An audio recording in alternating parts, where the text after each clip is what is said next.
Kembali di Apa Kabar Indonesia Malam, pemirsa. Identitas pelaku penyerangan dengan senjata tajam menewaskan seorang polisi di Capitol Hill, Washington DC, akhirnya terungkap.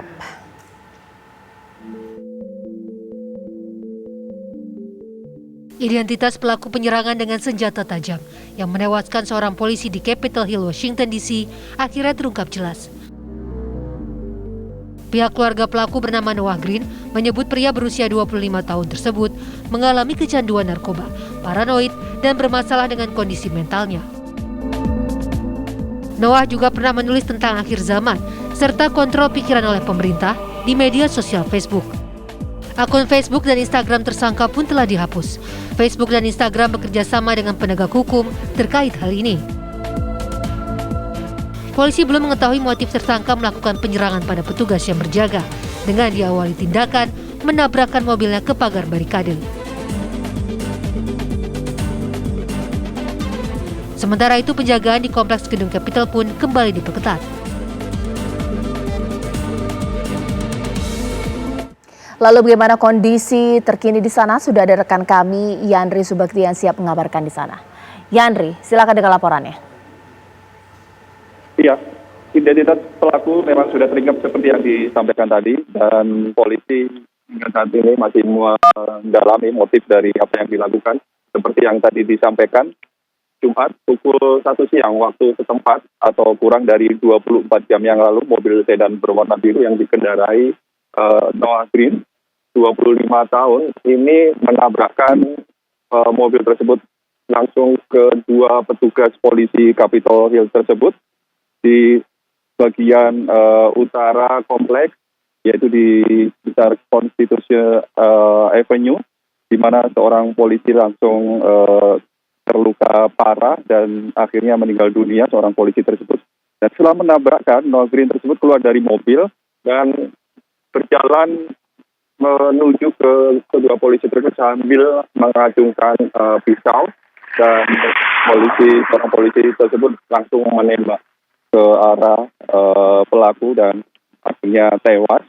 Dan hingga saat ini pihak polisi ataupun pihak terkait juga mendalami siapa pelaku tersebut. Diketahui seperti yang disampaikan dari media sosial hari beberapa jam sebelumnya, pelaku memposting video rekamannya yang menyatakan ketakutannya terhadap FBI maupun CIA, dan menyatakan ataupun menurut pendapatnya pemerintah Amerika Serikat ini membahayakan bagi warga Amerika berras Afrika. Dan juga diketahui beberapa waktu sebelumnya atau sekitar 1 minggu yang lalu juga demikian mengupload di media sosialnya, di mana intinya mereka ataupun yang bersangkutan ini tidak menyukai pemerintahan Amerika Serikat. Dan diketahui juga yang bersangkutan aktif dalam salah satu organisasi Islam di Amerika Serikat yang membela hak-hak dari warga Afrika Amerika di Amerika Serikat. Dan hingga saat ini kawasan ataupun di komplek Capitol Hill dalam penjagaan ataupun peningkatan keamanan diperketat. Seperti diketahui sejak terjadinya peristiwa pada 6 Januari yang lalu, di mana terjadi demonstrasi yang diakhiri dengan penyerbuan ke dalam gedung DPR ataupun di gedung Kongres tersebut, yang mengakibatkan beberapa korban meninggal dunia, termasuk diantaranya polisi Capitol Hill tersebut. Kawasan kompleks tersebut dijaga sangat ketat, dan bahkan sejak saat itu di keliling kompleks Capitol Hill tersebut dipagari pagar dengan kawat berduri di atas setinggi 3 meter, dan pasukan Garda Nasional pun dikerahkan untuk menjaga kawasan tersebut hingga beberapa minggu. Dan hingga saat ini Kongres pun sangat ataupun menjadi perhatian utama, di mana kompleks kawasan Kongres tersebut yang merupakan simbol dari demokrasi Amerika tersebut merupakan sasaran yang sangat empuk untuk dijadikan sebagai teror, untuk lebih ditingkatkan keamanannya. Caca. Baik, Yandri, tapi dengan adanya penyerangan 2 kali untuk gedung Capitol, suasana penyisiran, potensi-potensi serangan susulan, dan juga keamanan secara garis besar di Washington DC dan sekitarnya ini seperti apa?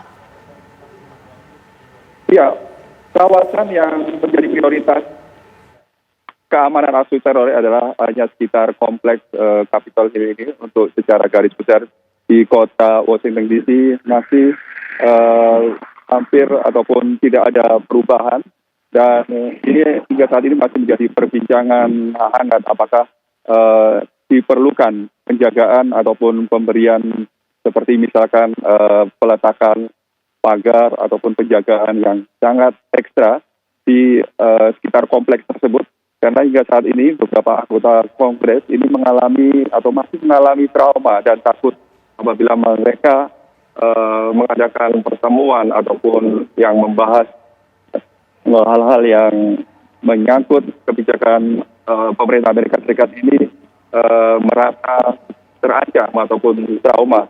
Dan dipastikan beberapa waktu ke depan ini nantinya mereka akan secara intensif membahas bagaimana untuk mengatasi beberapa peristiwa atau kejadian yang sempat meneror ataupun memberikan rasa takut terhadap wakil-wakil dari rakyat Amerika Serikat atau merupakan simbol dari demokrasi tersebut.